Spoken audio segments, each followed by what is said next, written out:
તમે જીતાડશો, પણ જાહેર જનતાનો વિકાસ કેવો કરશો તમે? હવે આના માટે તો મારા ગામમાં હું સરપંચ તરીકે અત્યારે હાલમાં છું જ. મેં મારા ગામમાં જે વિકાસ કર્યો છે એ જ મારા 8 ગામ જે મારા કાવા ગામમાં લાગે છે એ જ રીતે હું 8 ગામનો વિકાસ કરીશ.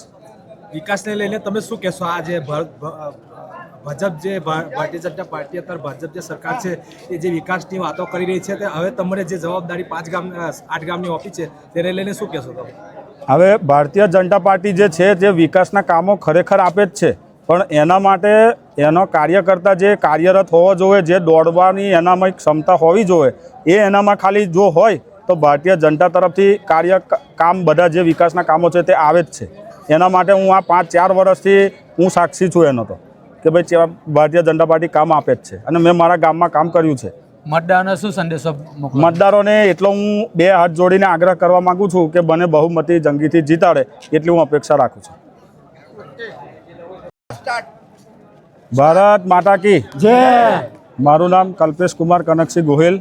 મેં કાવા તાલુકા પંચાયત સીટ પરથી ઉમેદવારી ધરાવી છે અને ભારતીય જનતા પાર્ટીએ મને મેન્ડેટ આપી અને જે મારી પર વિશ્વાસ રાખીને મારું નામ જાહેર કર્યું છે તે બદલ હું ભારતીય જનતા પાર્ટીનો ખૂબ ખૂબ આભાર માનું છું. અને જનતાને એટલું કહેવા માગું છું કે કાવા તાલુકા પંચાયત સીટમાં જેટલા પણ ગામો આવે એ બધા મને બહુમતી જંગીથી જીતાડે એટલી હું આશા રાખું છું.